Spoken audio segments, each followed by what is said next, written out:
Ananda, you're writing. The main thing I'm curious about at this moment is, Megdi, what was the circumstances of your first contact with Francis Lucille? How did you recognize his level of realization? And how did all of your previous studies, Zen, etc., dovetail with his teachings? Okay, Ananda. So I met Francis, goodness, I would say over 20 years ago. He was coming through Washington, D.C. at a Unity Church, probably something like that. And I mean, I had spent my entire life in contemplation, and somehow I don't recall the exact details around the circumstances of the time, but somebody mentioned him. Maybe I've had heard his name once or twice somewhere. So I went to the satsang that he was holding in Washington, D.C., or around Washington, D.C., Northern Virginia. So that was the first meeting that I had with him. I heard him in the satsang. I asked to meet with him. We went and had a cup of tea or coffee together in a local cafe. So that was over 20 years ago. At that time, there wasn't really much of an impression in that. There wasn't that connection that occurred when I met him. Probably, let's say, I met him again. Doesn't matter, 5-6 years ago, something like that. Probably 6 years ago, or maybe 7. I don't know. So about the meeting, of course, you meet a lot of people, but there are some meetings that really, they strike a chord in you. There is something that draws you to this person, and there is a connection. It's like falling in love. I mean, you meet a lot of people, but you fall in love with, I'm talking in relationship with somebody that's very rare, where you sort of click at many different levels. So that meeting that I had with Francis really was not a real meeting 20 years ago. My true meeting with him was about 6 years ago. Mm-hmm. So your question, let me see, the circumstances. Okay, so I met Francis and Rupert as well around the same time, and I met both of them online. First, I met Francis' videos online, and I became interested by what he was saying. I can't really recollect anything specific. I was just became interested in his teaching, and very soon after that, I met Rupert. I met Rupert in person here in Maryland, around where I live. I met him a few times, and really had a very good connection with Rupert, and found out that Rupert and Francis were connected, since Rupert was a previous student of Francis. So I continued to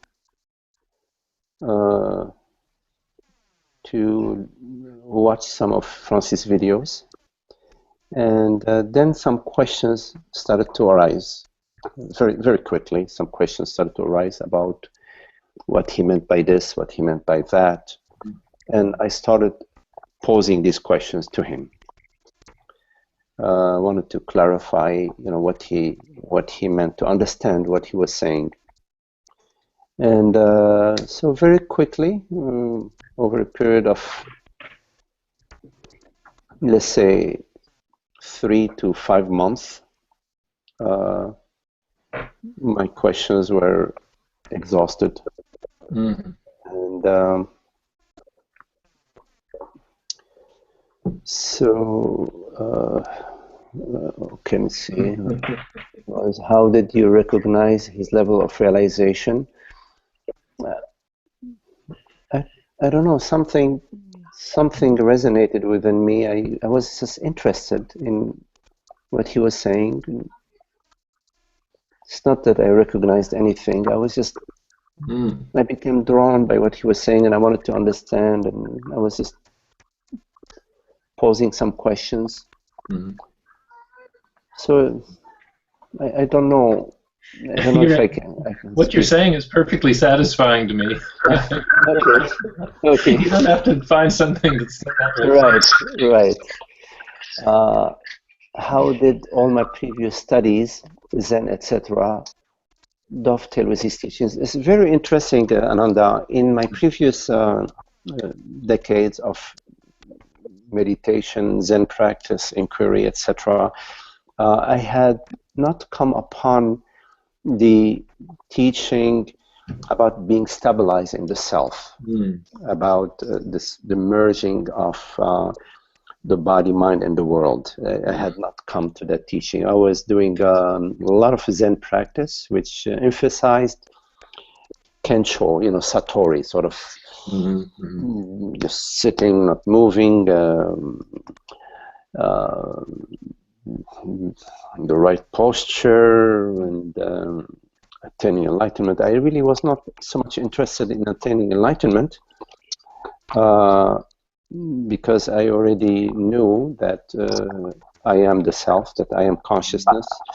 But somehow I was drawn towards sitting, towards the Zen practice.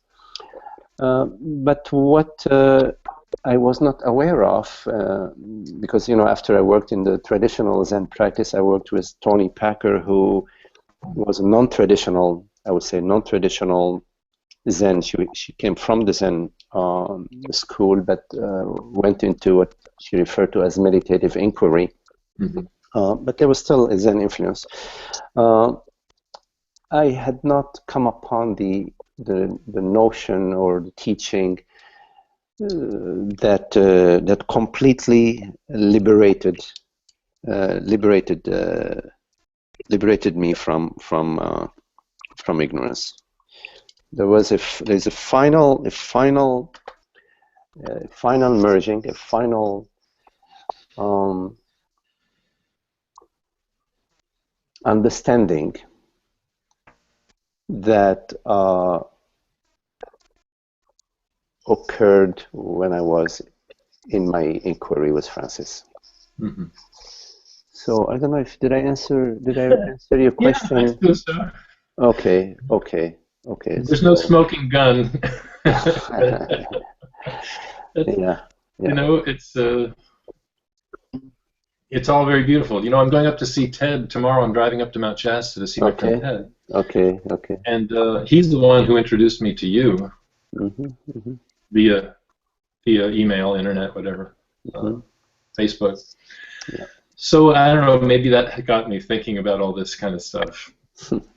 When a fruit is ripe, it falls off the tree. So what makes the fruit fall off the tree? Is it that last breeze? Is it that last ray of sunshine? In the spiritual contemplation, when the student is ready, the teacher shows up, and it's of course the teacher that is appropriate for every stage of your evolution, let's say, of your understanding. So there are various teachers that appear in your life, and every teacher has a function in taking you to that level of understanding that you're contemplating at the time. But the ultimate teaching of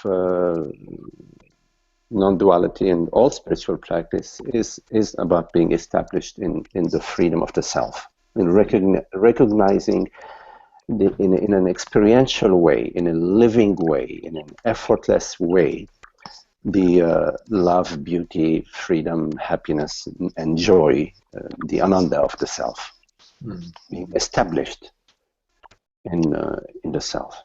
And I would say that maybe there is a culmination of teachings, a culmination of insights, that at some point there is a final understanding but it may be gradual. When I say final, it may sound like a dramatic thing. No, it may be like a gradual, but still there is a finality to the inquiry, to the quest, to the seeker.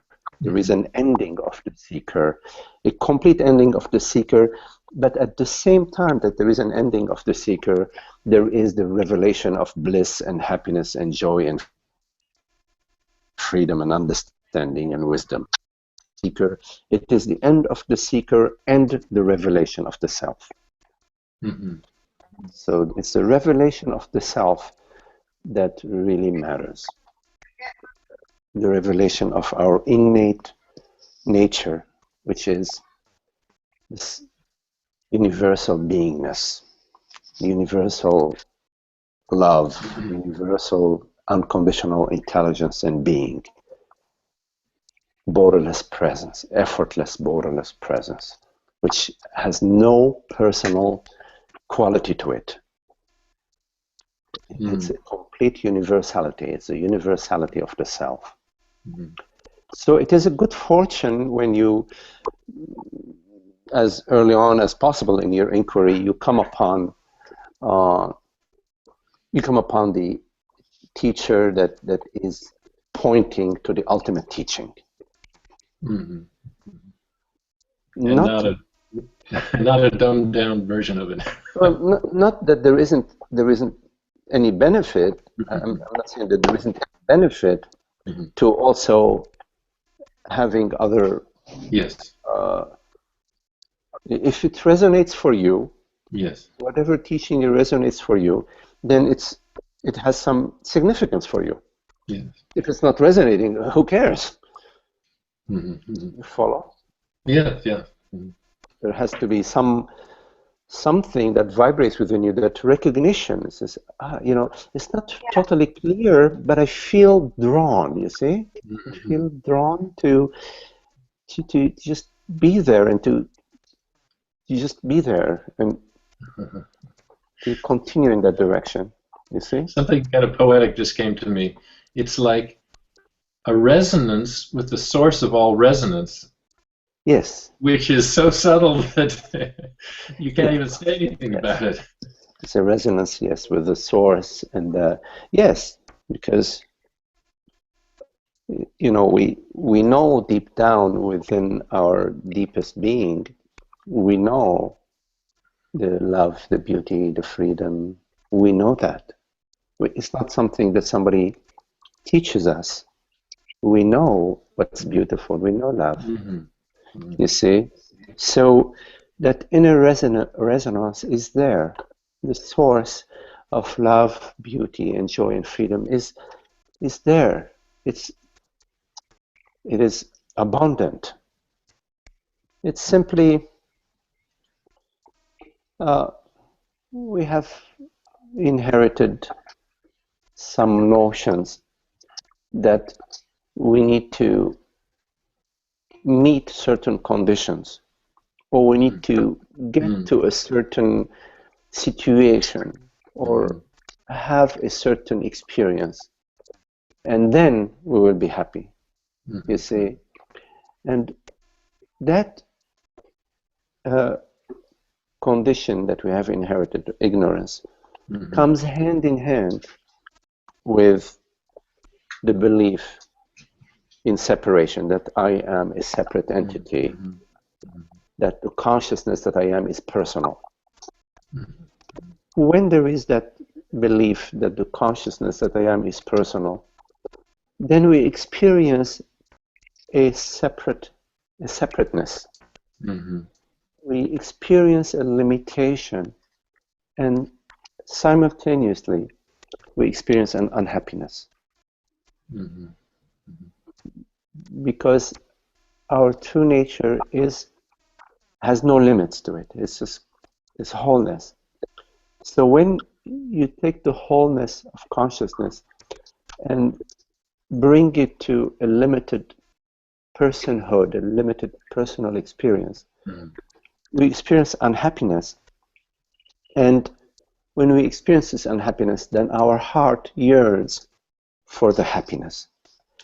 And we mistake the happiness in, oh, we have to find a husband or a wife or a partner or a better situation in life, a better town to live in, a better whatever. The mind just looks out and says, okay, I need to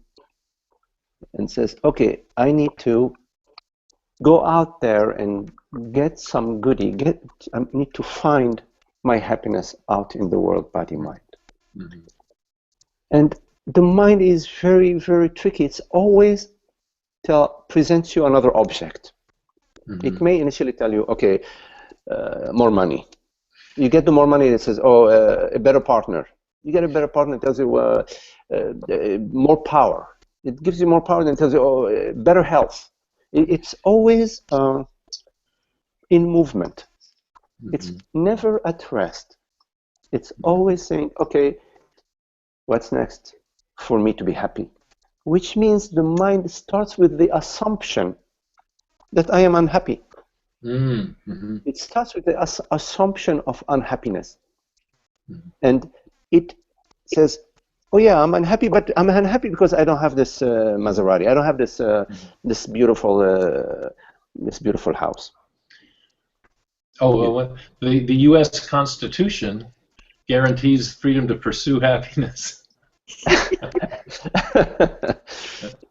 Yes. It's the common view, yeah. It's an endless pursuit. If you're pursuing happiness, it's an endless pursuit. But at the same time that we all are pursuing happiness in one way or the other.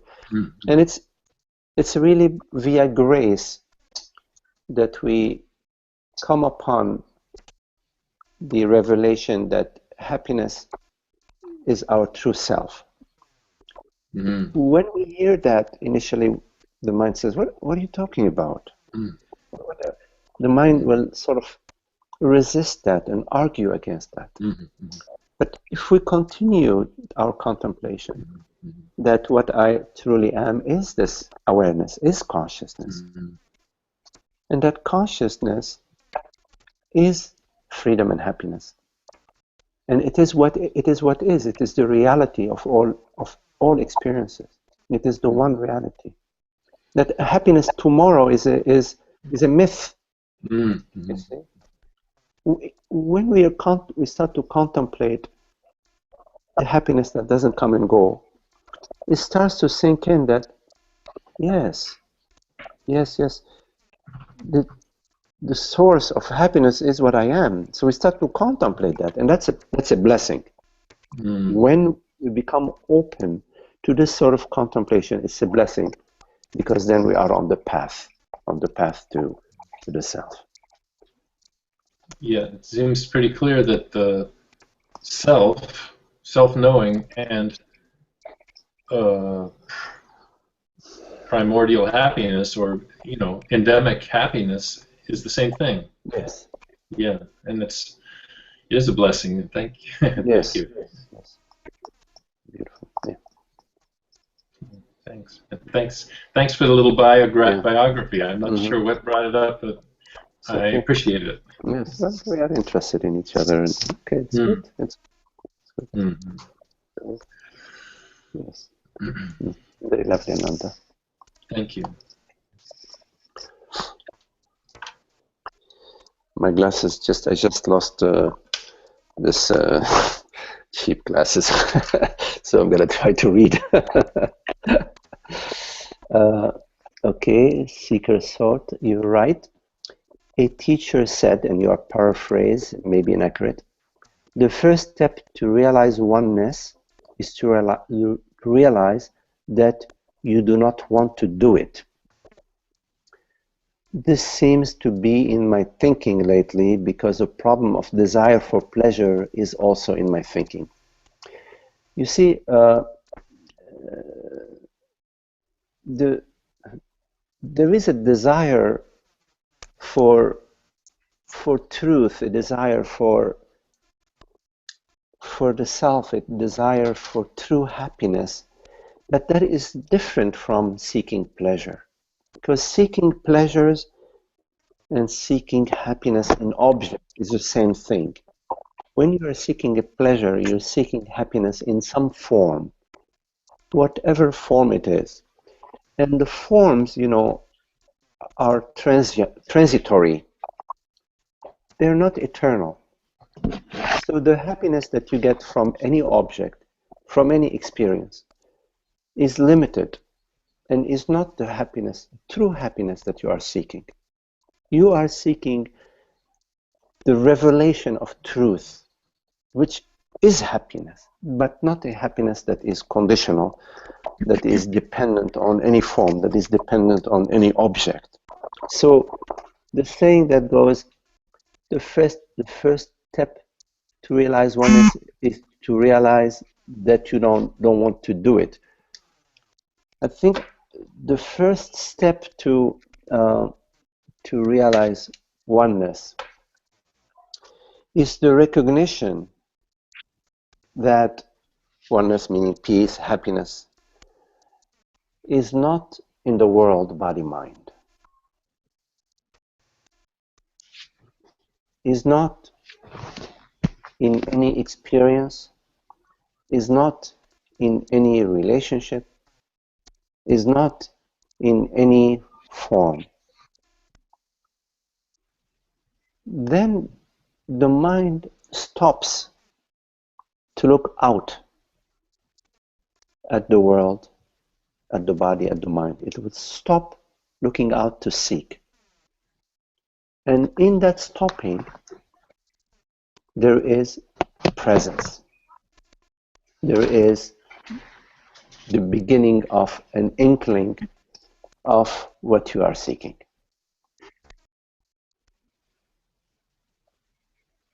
So,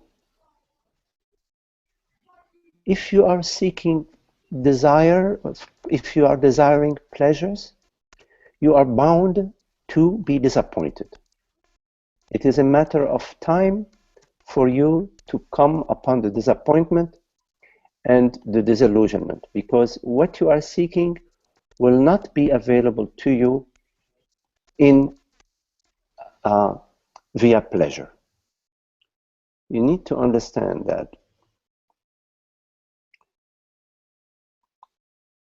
that the happiness that you seek does not belong to the body. It does not belong to the mind.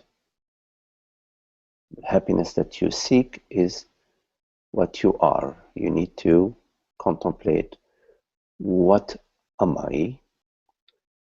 Instead of assuming that you are someone who will find happiness in some pleasures. You need to, rather than pursue, need to pause and turn your attention onto who am I? Who is it that is seeking pleasures or that is seeking anything? Who am I? That is the true inquiry is in who am I? What am I truly? So I don't know your name, Seeker Thought, but if you have any other follow-up, otherwise that is the extent. You're right. Pleasure seeking seems to be an overwhelming habit. Yes, yes. It's like smoking. You know, there is an addictive quality to a relationship of form to form. You see, you're assuming yourself to be the body-mind. The body gets addicted. The body can get addicted to all sorts of substances, food, drink, sex, drugs, thinking, whatever, exercising. The body gets addicted. But you you are not the body. You are not the body. You are consciousness. You are that which truly perceives this perception right now. And that is not a form. What you are is not a form. There may be instruments of perception, the senses, but you are not the senses. The senses are instruments. You are the reality that perceives and the reality of all that is perceived.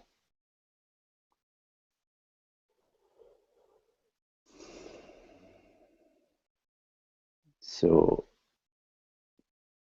contemplate the eternal, the permanent, and allow the transient to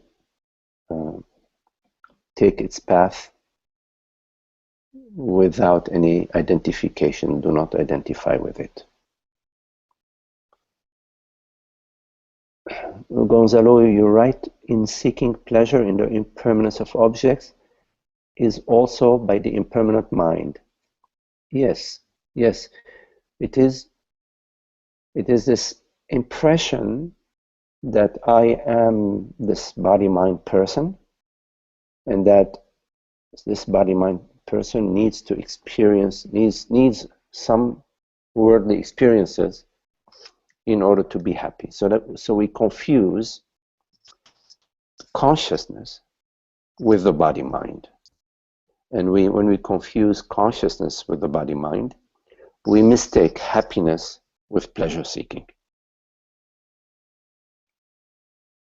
This is why the contemplation must be the contemplation of the reality of your experience. So you ask yourself, what is the reality of my experience right now? What am I in this very moment? What is it that is real in my experience right now? And if your contemplation is correct, you will come onto consciousness, awareness, presence, whatever term you want to use it.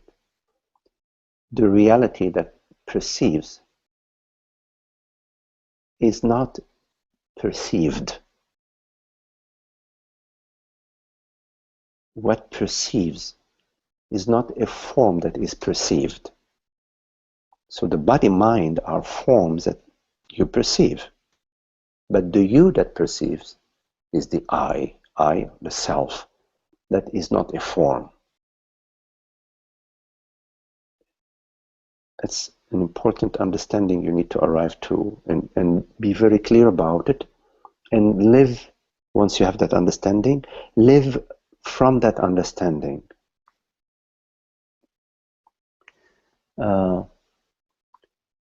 Gonzalo, you're right, we sense mind as something permanent. Yes, we sense mind as something permanent. That's just because we have not contemplated what the mind is. We have a mistaken understanding about the mind. So it's important to contemplate what is the mind. The mind is thoughts. Yes, thoughts. These thoughts, you perceive them. What is it that perceives the thought? I perceive the thought, you see.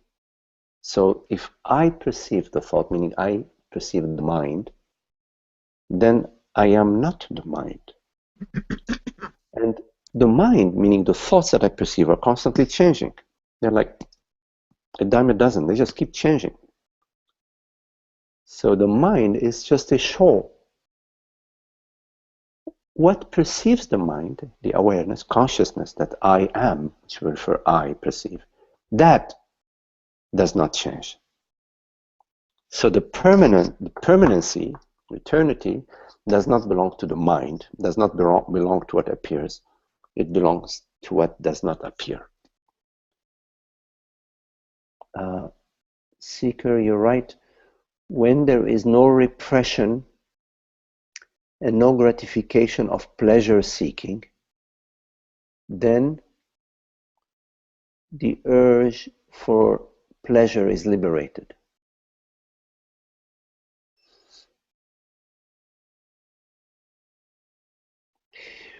When there is no repression and no gratification of pleasure seeking, the urge for pleasure is not completely liberated. I would say that it is anesthetized. It is temporarily on hold. Why? Because you have to exert some effort in order to repress the pleasure seeking, or if there is you have to exert an effort in order to avoid repression, because they say there is a tendency to repress, I'm not repress, or there is a tendency to gratify, and you say, no, I will not gratify. So there is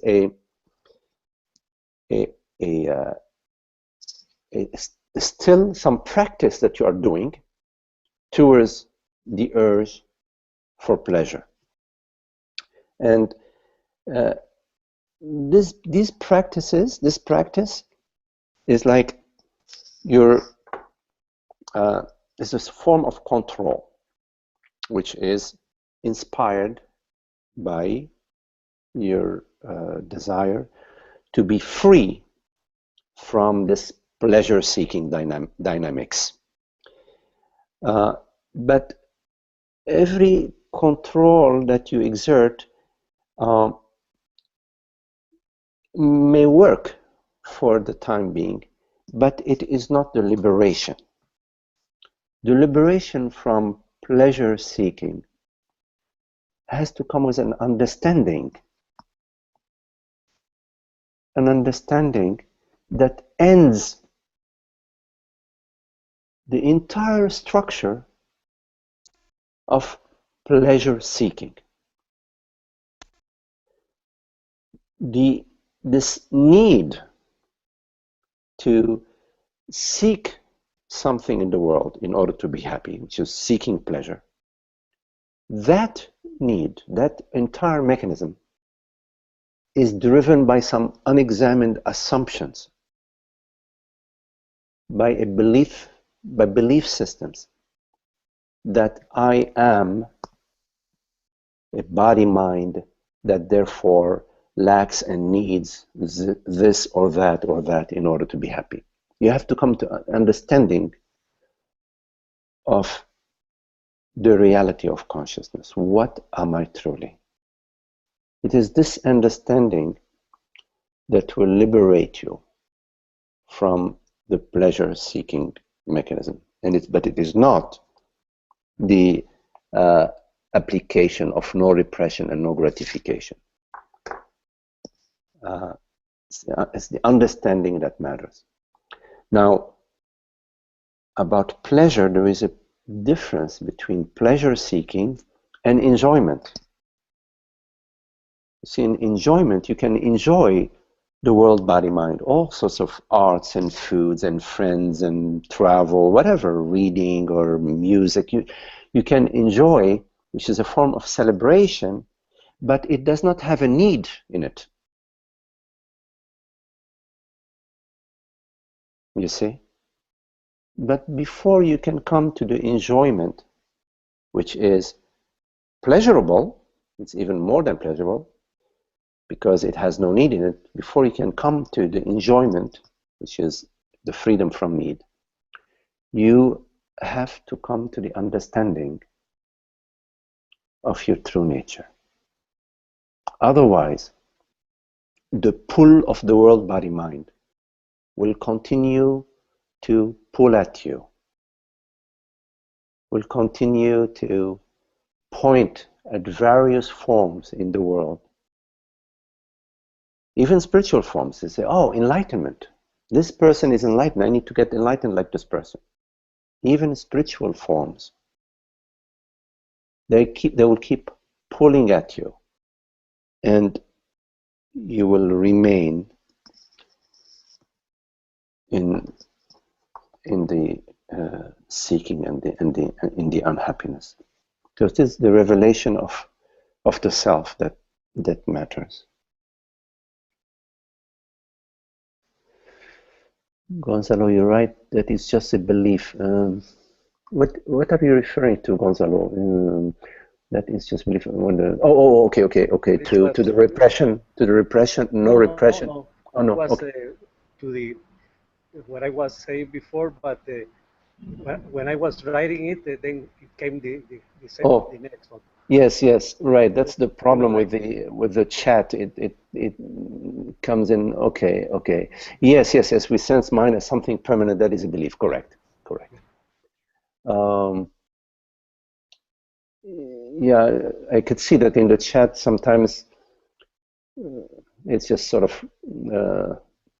It's not like a continuous way of being in a conversation, but it's okay. Ananda, you're right.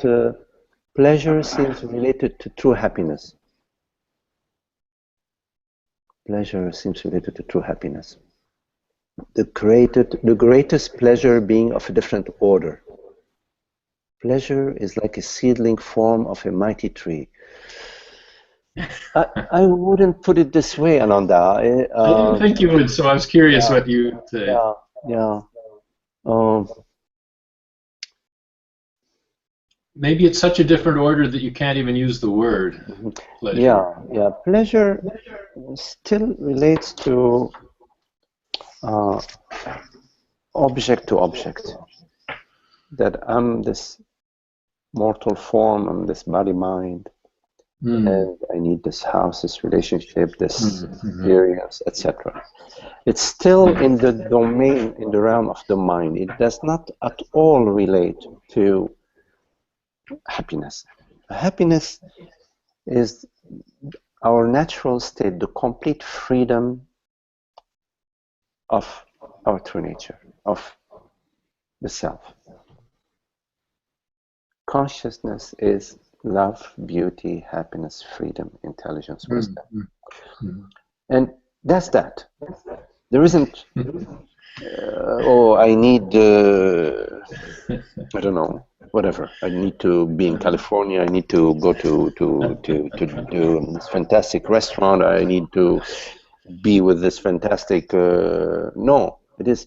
You can go to a restaurant. You can go to California. You can go to a teacher out of your love.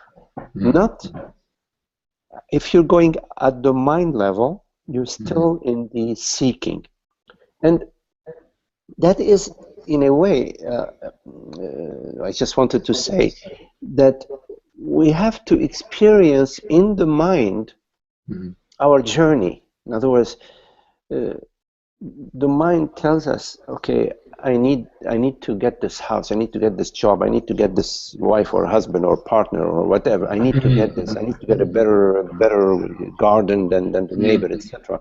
So you follow that, because in those, when you follow these directions, you're going to learn the hard way that no, that's not the path. That is not the path, because you're gonna be disappointed.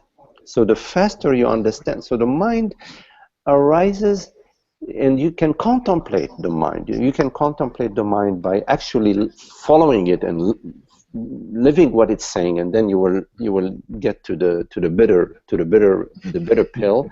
Or you can contemplate the mind from the teaching and the wisdom of your contemplation. And you say, okay, wait a minute, that makes no sense. I mean, I'm gonna go after this house. I mean, I see this guy, he has got 10 houses and he's miserable. I see that person, they own half the village and they're miserable. So you don't necessarily walk that walk. But yes, pleasure and happiness are different. Pleasure and enjoyment are different. I think something I noticed lately, I've been noticing lately that when I'm having a really, there's a moment that's just very pleasurable, whatever it is, the breeze, the embrace, the whatever. It's very pleasurable, and I think it's like a memory of, oh, this would stimulate, this wood could stimulate. I need more of this. I need to, it could stimulate a whole lot of that, or it can just be what it is. Mm-hmm. It's like the image on the screen, I guess, Yeah. not the screen. At the moment of happiness, there is no mind. See, the mind comes afterwards and says, oh, it's a beautiful breeze. But at the moment of happiness, we don't know.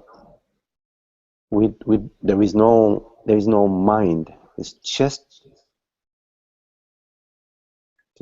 love, beauty, and happiness. It's beyond the mind. Mm-hmm. It's beyond words. And then we say, oh, it was a sunset. It was how she walked. It was how he talked. It was etc. Mm-hmm. Mm-hmm. So the mind attributes the happiness of the self, the inherent happiness of the self, to some form. Mm-hmm. Right. I suppose we even attribute it to satsang or to whatever. You know what I mean? Mm-hmm. Anything. And I think that this is what I like about your definition of a real teacher, a real relationship, is that's not what's pointed to, no matter how beautiful the entree or the entrance to the reality. It's the reality. I love this. Mm-hmm. Because you could say something is non-different, or you could say satsang is so beautiful that it literally is it. Mm-hmm. Or you could say, no, it's like pleasure. It's something that evokes it. Yeah. Satsang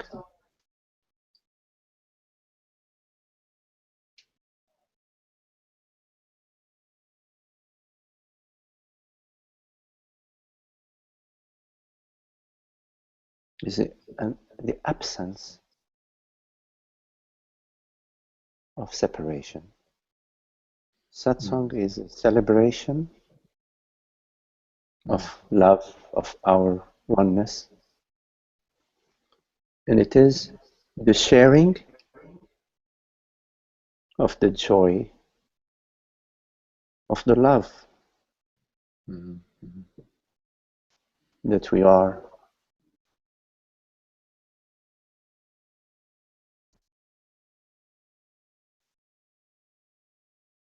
Just to be in satsang.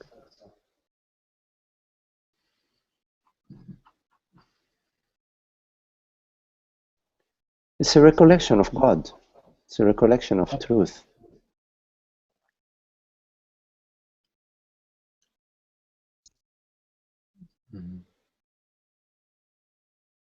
The truth that we are. That doesn't depend on satsang. That doesn't depend on anything. And in due time, satsang is much more than Thursday or Saturday or Sunday from 4 to 6 or whatever. Satsang, meaning meditation, meaning the self, reveals itself as non-segmented reality of consciousness, the wholeness of presence, the wholeness of being, which even then, when there is that revelation, still to come together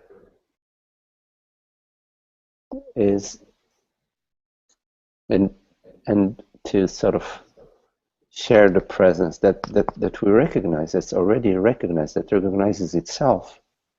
It's very lovely. Similarly, it would be very lovely to go to a concert, a Beethoven concert, or to go to the museum or go for a walk. The self is uninterrupted. And yet, satsang is the reminder, a very good reminder of what we truly are, because in satsang,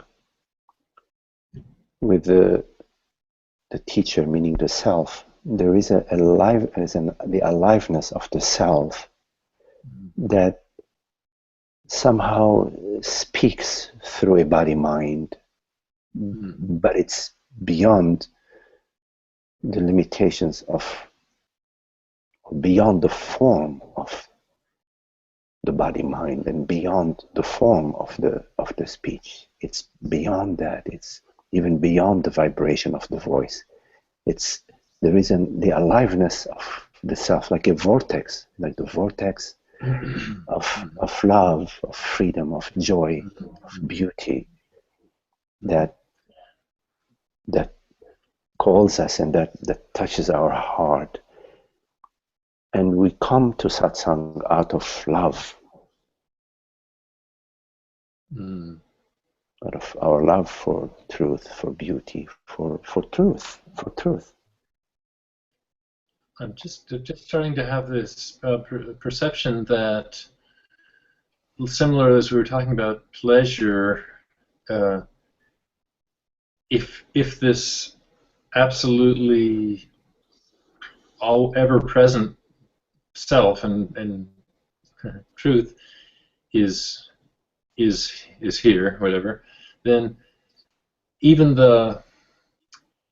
it's not just the pleasurable things or beautiful things, so-called, remind of it, but everything reminds of it.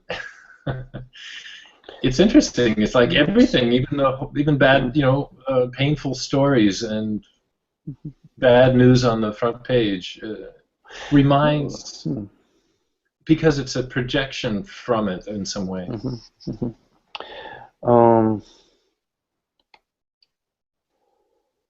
Because where do you draw the line between something's beautiful, so it reminds me of the self, or something exists, or something is perceived, or there's the process of something, whatever it could possibly be, is an expression of the fundamental. That is true when it is true. I'm getting a taste of it, I think. That's why I talk about it.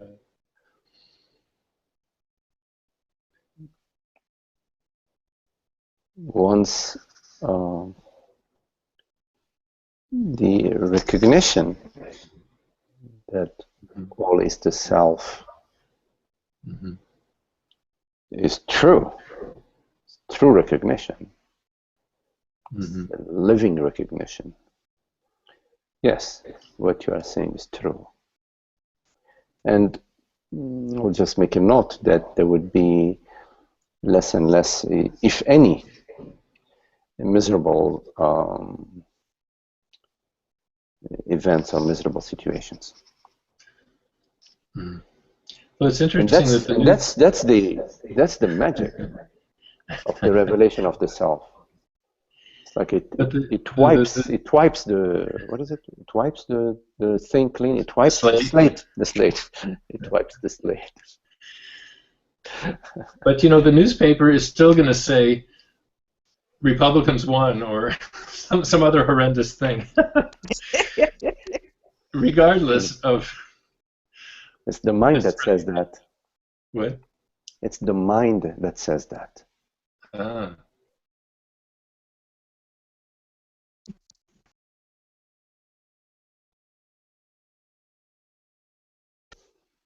Hmm. Mm-hmm.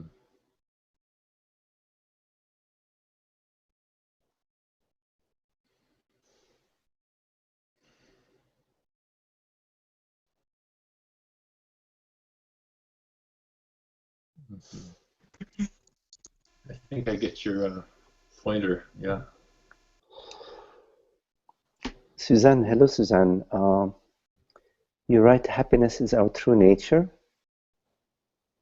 Yes, it is. Pleasure seems to be of the senses. True. pleasure is of the senses and is also of the mind, Suzanne. It's not just of the senses, although yes, the senses are the tentacles that look out, that connect with the world, body, mind. But pleasure is more of the mind. Pleasure has some sense of lack in it. Yeah, just it has a seeking also in it. Pleasure points back to our true nature of happiness.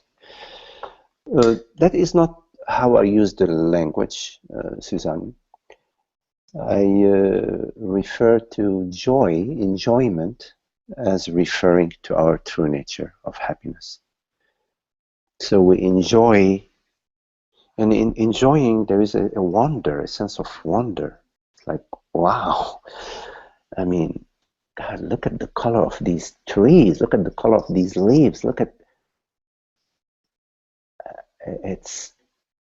it's beyond pleasure. It's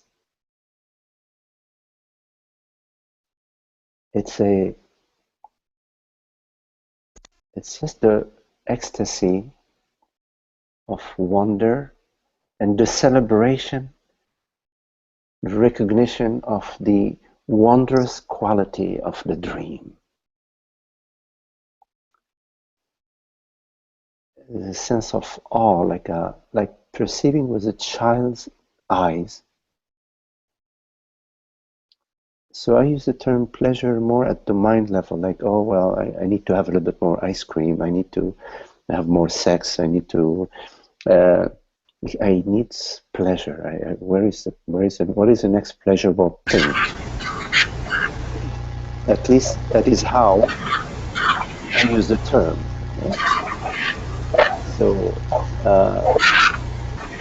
yeah, so I just wonder if it may be the use of words, you know, and how we're sensing into words, and words are pretty,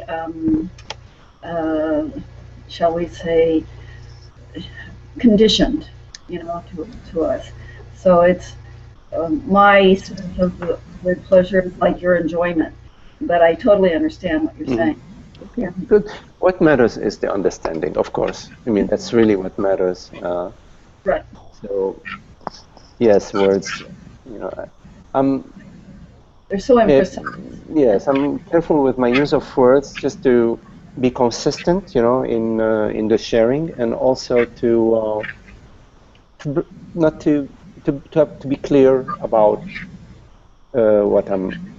how I'm sharing and what I'm saying. But of course, what matters ultimately is the understanding. Yes, Suzanne. Thanks. Nice to see you.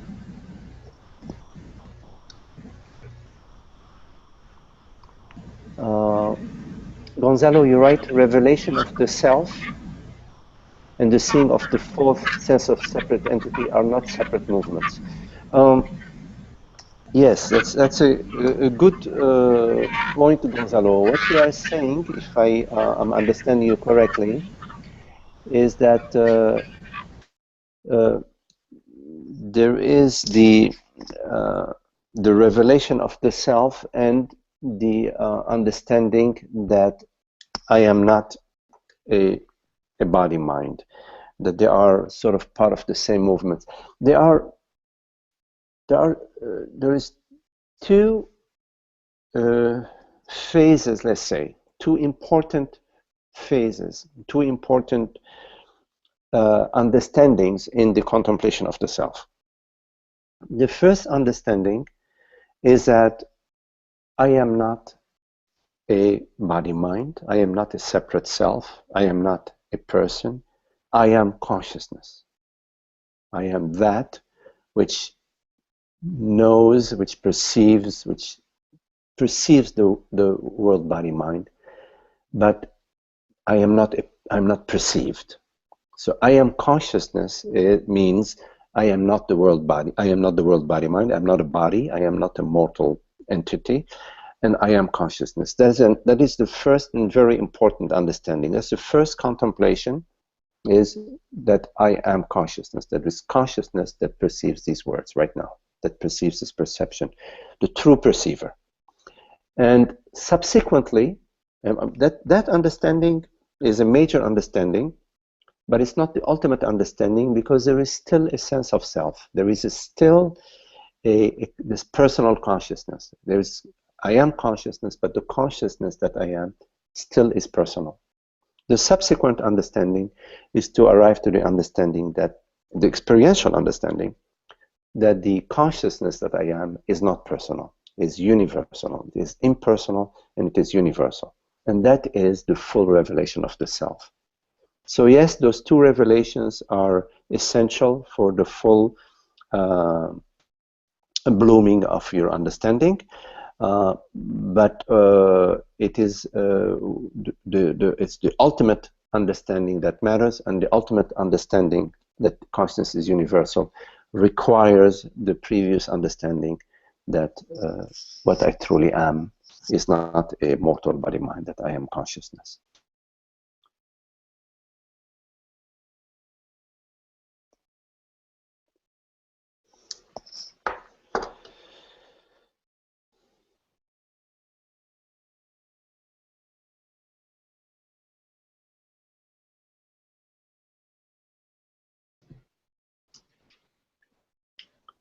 If there are any questions.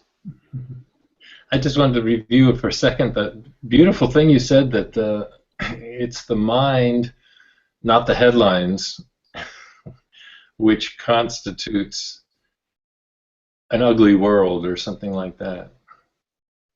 And that really struck me. So I'm just contemplating it. I wonder if there's anything else you could to say about that. I think that that's good enough. What needed to be said was said, and I think you got it, and so you can allow that to be. All right.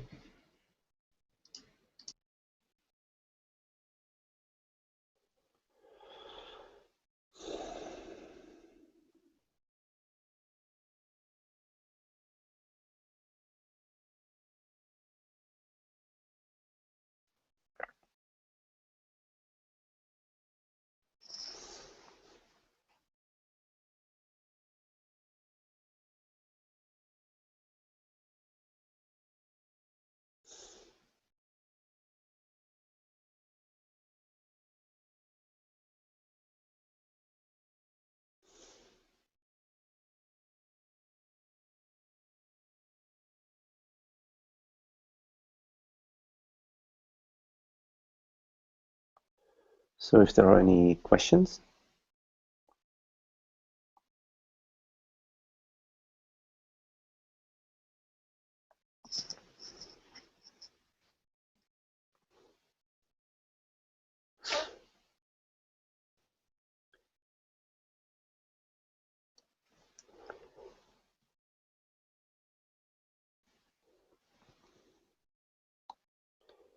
Yes, Gonzalo, the ultimate revelation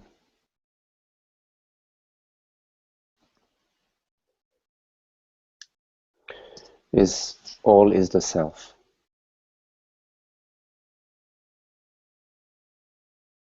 There's one reality, that is the reality of consciousness. I am this reality. I am this universal reality. That is this one consciousness that perceives all perception. It is the reality of all perceptions. It is completely independent of the world, body, mind. It's quite important to experience consciousness in the absence of the world, body, mind. And then you can experience consciousness as the world, body, mind. And this understanding is the complete establishment in causeless peace and happiness. The peace and happiness that does not come and go, which is what deep down in our heart we know we are and we desire what we are.